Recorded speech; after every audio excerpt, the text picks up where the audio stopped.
can't imagine my mom ever writing poetry, and yet...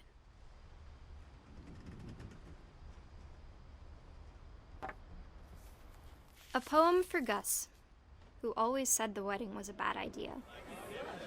Our father never hit us kids, at least not very hard, before the day my brother said with teenage disregard that he'd be dead before he'd see a wedding in our yard.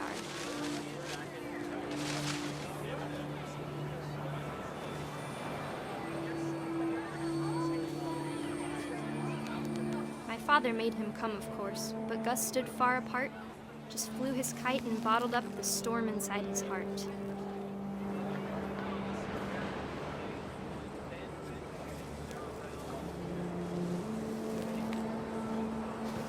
I tried to talk him out of it, but though he'd never met her, we don't need a stepmom, were the words that I now pronounce you husband and wife. You may kiss the bride.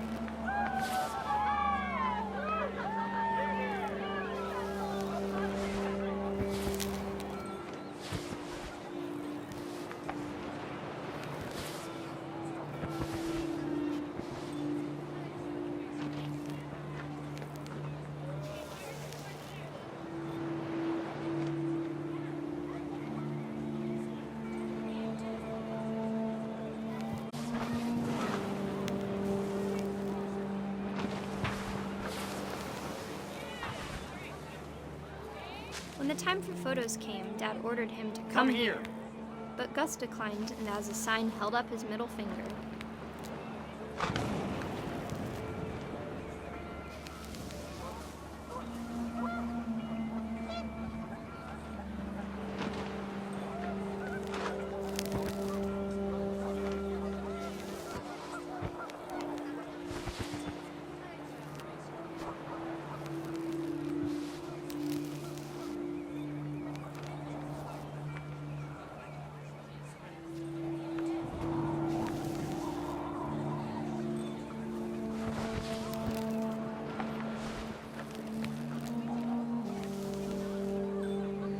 The wind picked up, and panicked geese appeared and quickly went. But all the humans did that day was go inside the tent.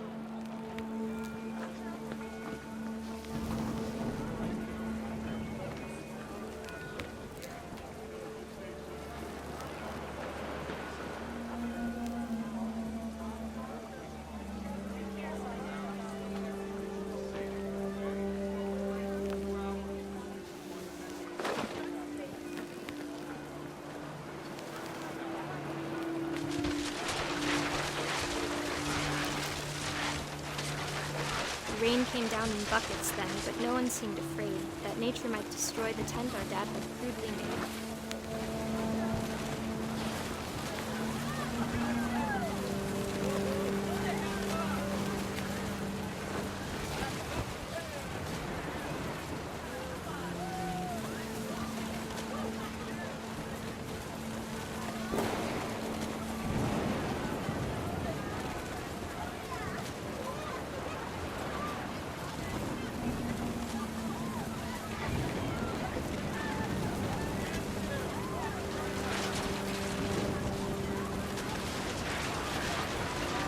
Thunder sounded much too close and full of angry power.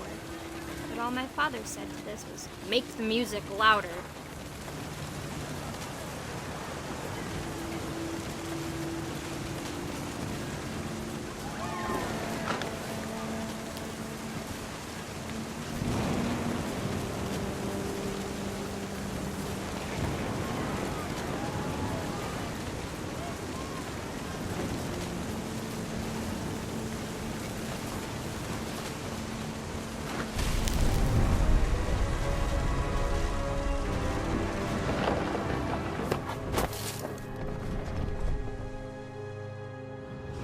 I wish that I could truly say I thought about you on that day. Out there on the beach alone, just you, the wind, the sea, and foam.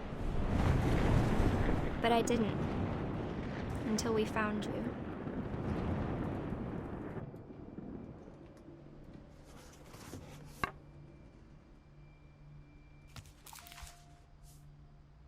She never talked about him, but Mom told me once if I was a boy, they were going to name me Gus.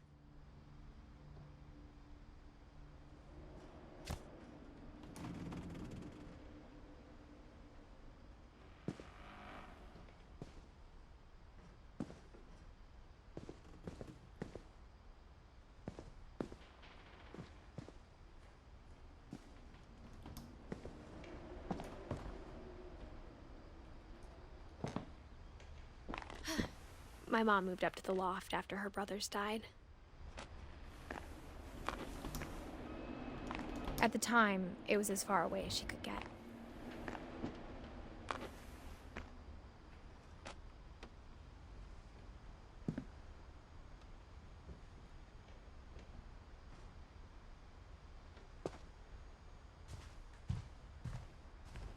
She spent a summer building houses in Calcutta, where she met my dad, Sanjay.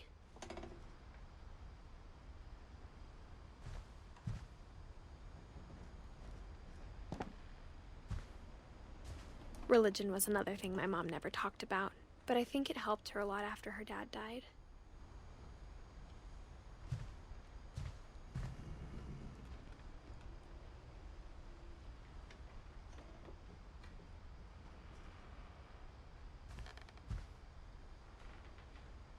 To India a week after graduation and got a job teaching English. Lewis was born a year later.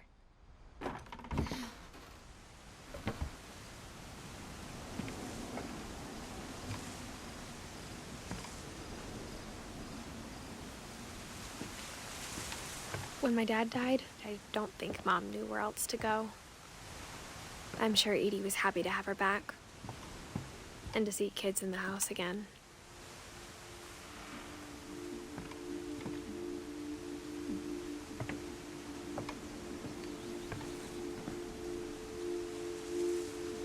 The house had to get a little bigger, but Edie was used to that.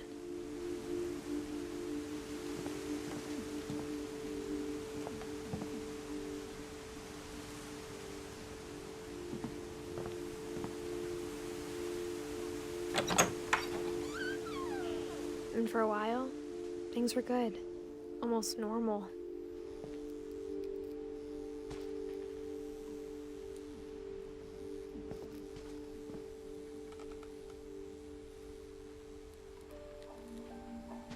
But it didn't last.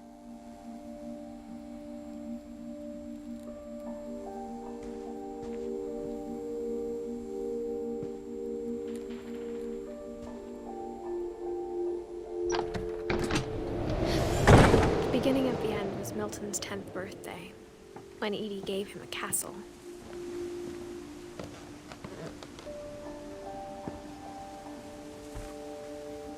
After Milton disappeared, the only thing he left behind was a room full of paintings.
Milton Finch in The Magic Paintbrush.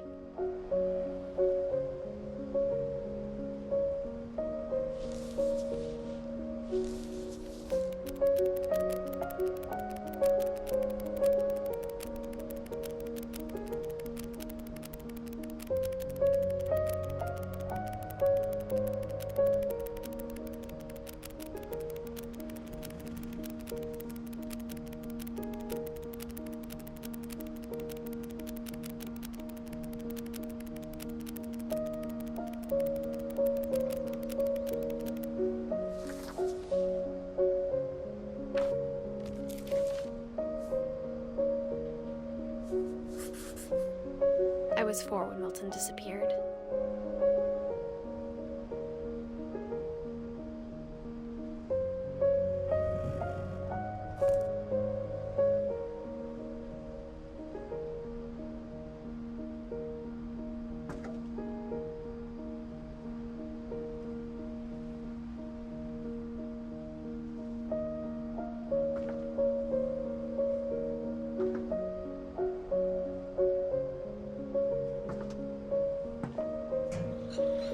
Mom spent months searching for my brother.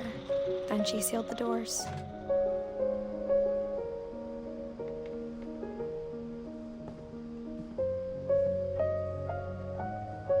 Whatever Milton had found in the house, Mom didn't want it getting out.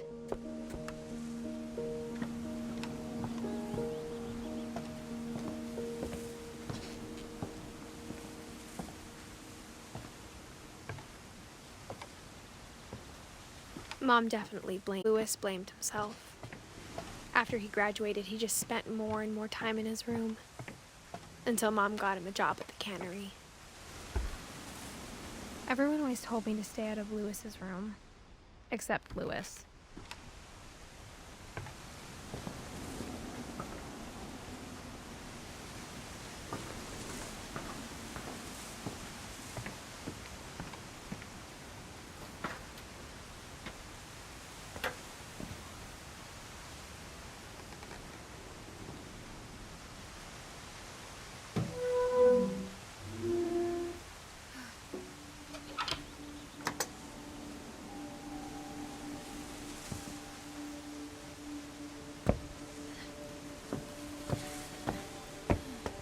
Lewis's room smelled very, very familiar. That part of him lived on. Lewis and I spent a lot of time playing games together, but he was surprisingly bad at them. He died a lot.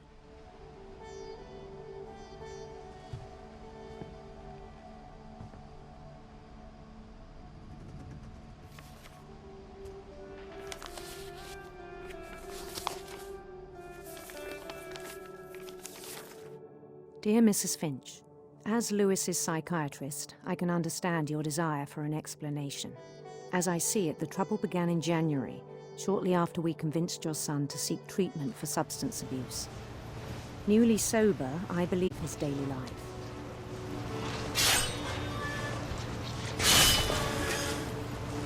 He kept working at the cannery, but he withdrew part of himself. In our sessions, I saw the same behavior. His mind began to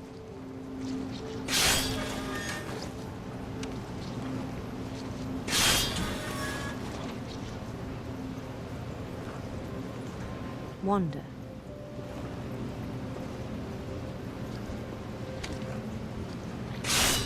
I asked him to describe it.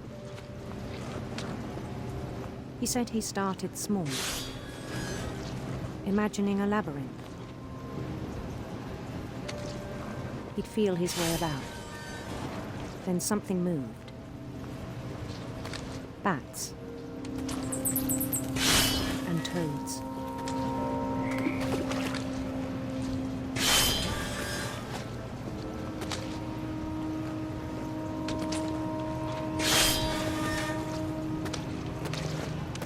And things that have not names. He knew it was all in his head. But he took it very seriously. I had hoped he'd find himself.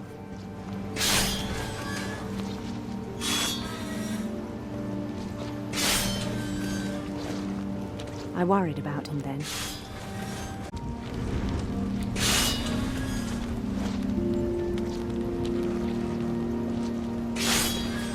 Daydreaming at the cannery.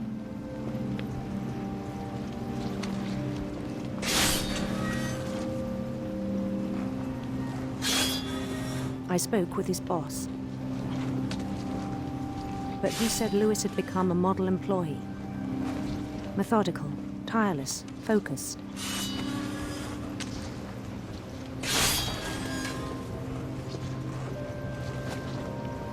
Like a whole new Lewis.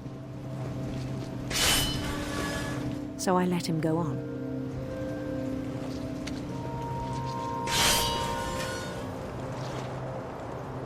I even encouraged him. It seemed very promising at first. He told me he'd made a new friend.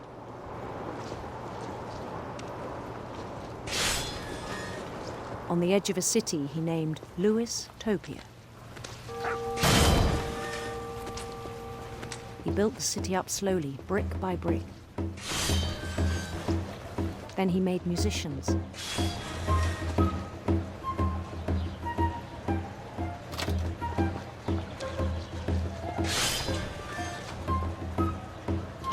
And songs for them to play. He talked about starting a band.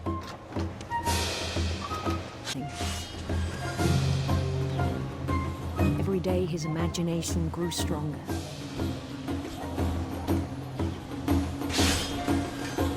He no longer spoke at the cannery.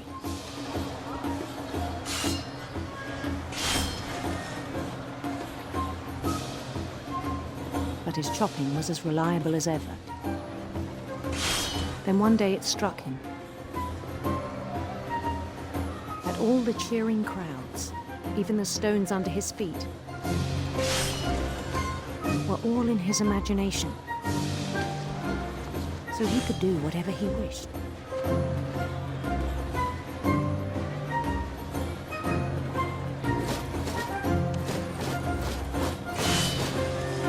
He held an election for mayor. And he won. They begged him to stay, but his mind was already wandering. It became a game for him.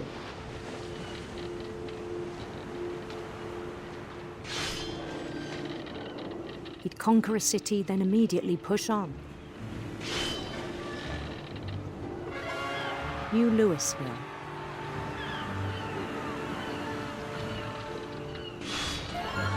St. Louis. He started drifting away from our reality.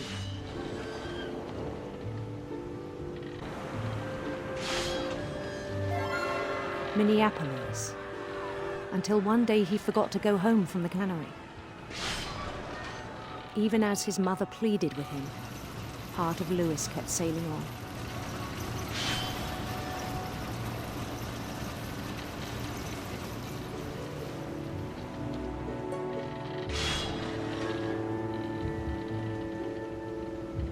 In Louisburg, he heard rumors of a handsome queen.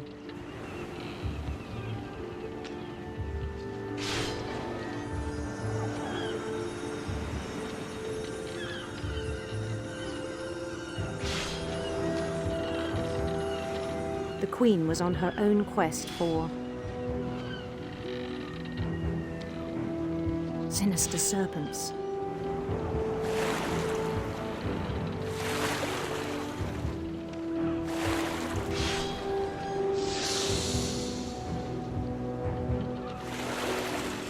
He followed the sound of her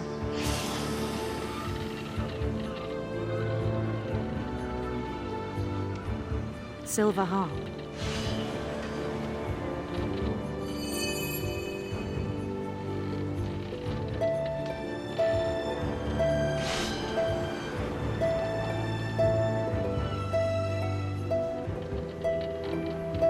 His chase led him to a golden palace east. Even then, his logic remained sound.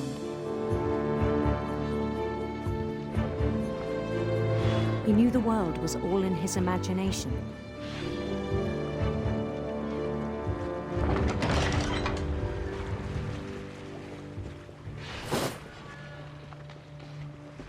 But he was so proud of having created it. In his own eyes, he'd become something greater than a king.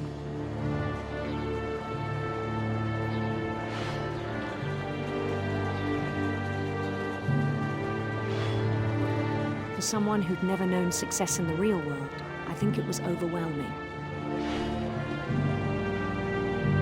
And then it struck him that the real Louis was not the one chopping salmon, but the one climbing the steps of a golden palace.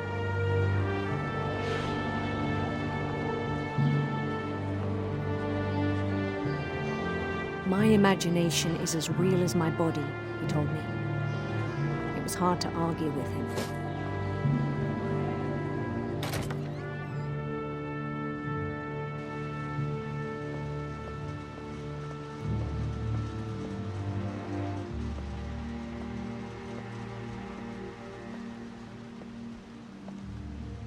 He began to forget the world we know.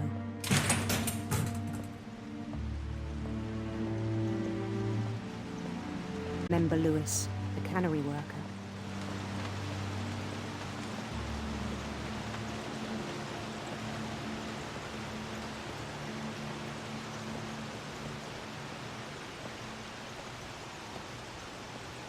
He began to despise the man with a royal contempt.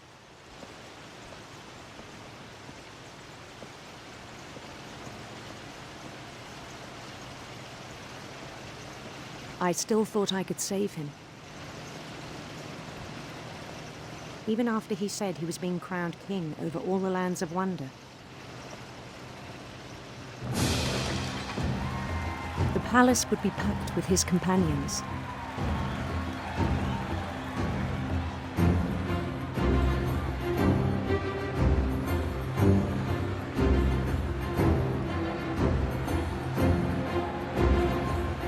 Including the wise Calico who'd insisted on advising him.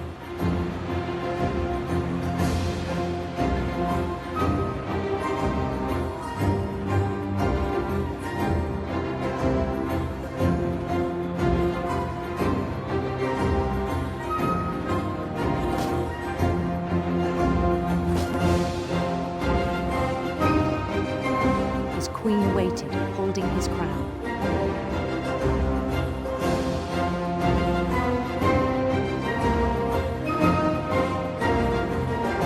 There was only one thing left to do.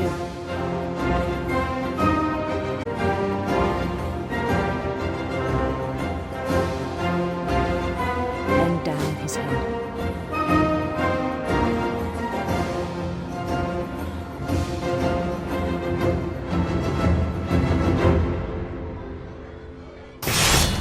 And the rest I think you know. Mrs. Finch, your son was a kind man who will be missed by all of us who knew him.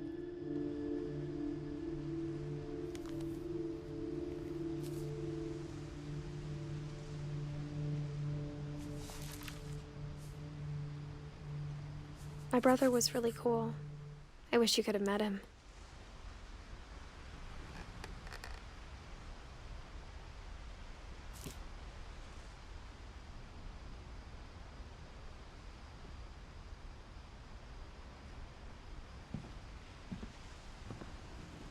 He was so proud of being Indian. I think for him, it was a way to be something other than just a Finch.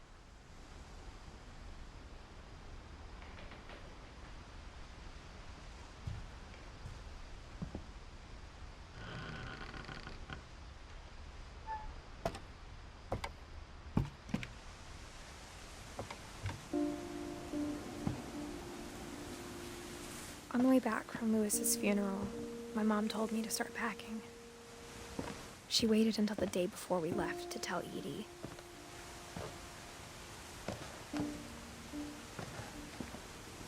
I'm not sure if she wanted to make it easier or harder.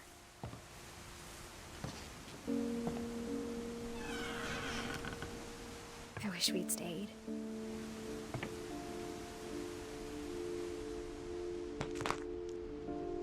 But I understand why we left.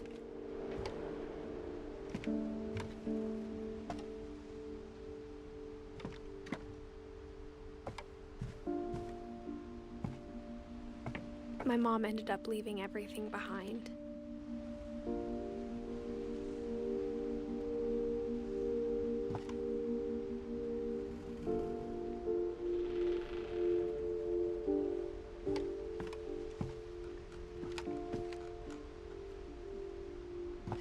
What happened that night had been coming for a long time.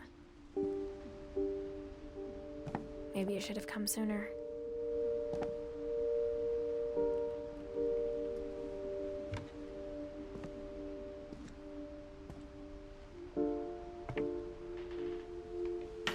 But it had to end one way or another. All that's left now is to tell you about that last night.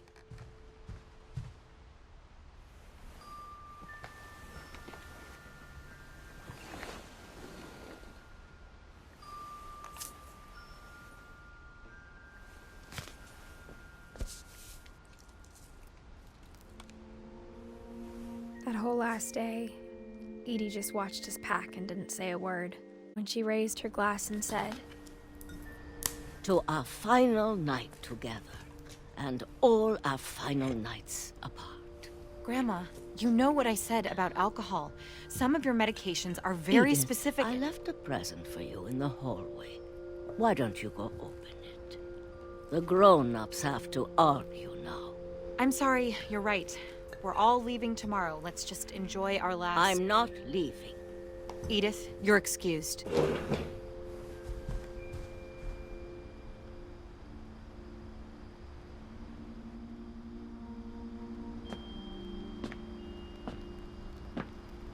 the power had been shut off that morning, but Edie always had plenty of candles.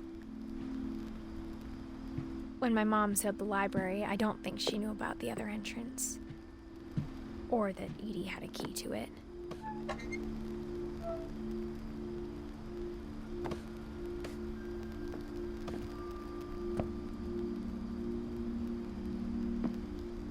That thing you're afraid of isn't going to end when you leave the house. Edith has a right to know these stories. My children are dead because of your stories!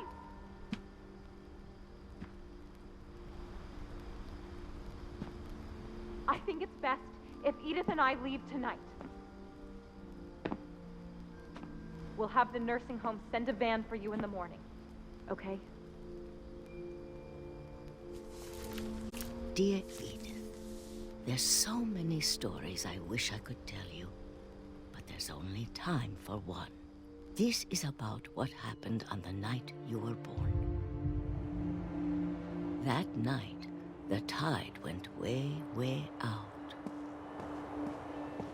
It was the first and last time I ever saw the old house aground.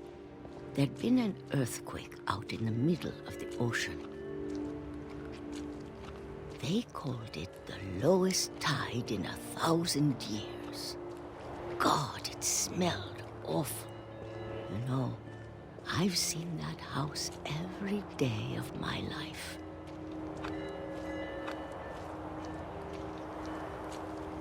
But I never thought I'd go back to it.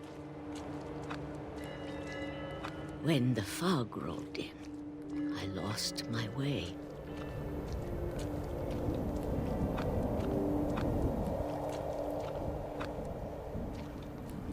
I got turned around.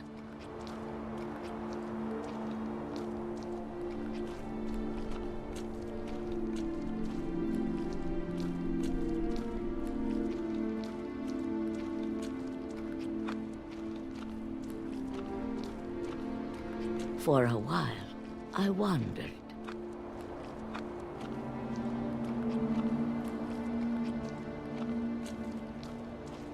I started seeing.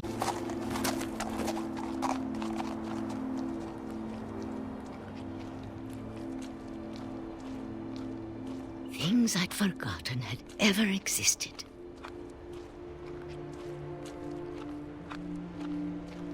But when I saw them, they felt like old friends. That night, a lot of things came back to me. Or maybe I came back to them.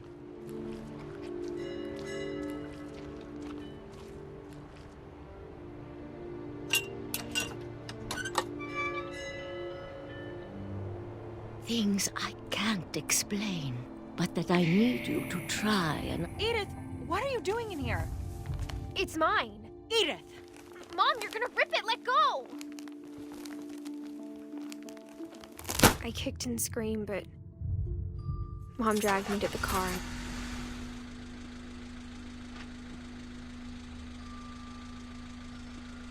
I never saw Great-Grandma Edie again. The next morning, the van came to pick her up, but she was already gone. After that, we moved around a lot.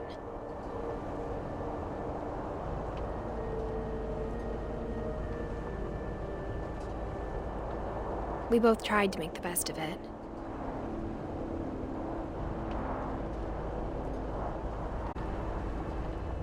few years went by.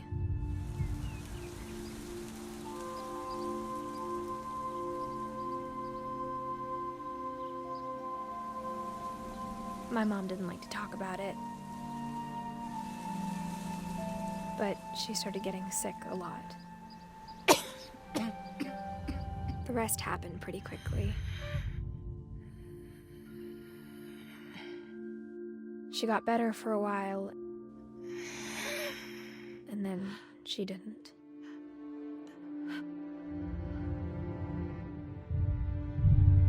And then I was alone.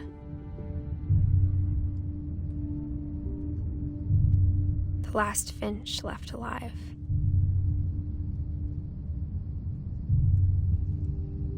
Until I found out about you. I'm still not sure what to tell you about all this. If we lived forever, maybe we'd have time to understand things. But as it is, I think the best we can do is try to open our eyes. And appreciate how strange and brief all of this is.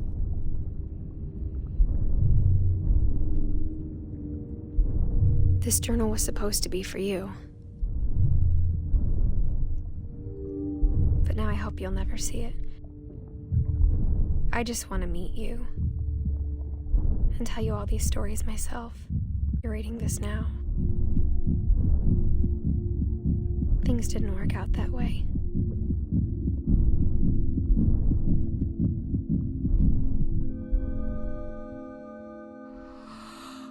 This is where your story begins. I'm sorry I won't be there to see it. It's a lot to ask, but I don't want you to be sad that I'm gone. I want you to be amazed that any of us ever had a chance to be here at all. Good luck.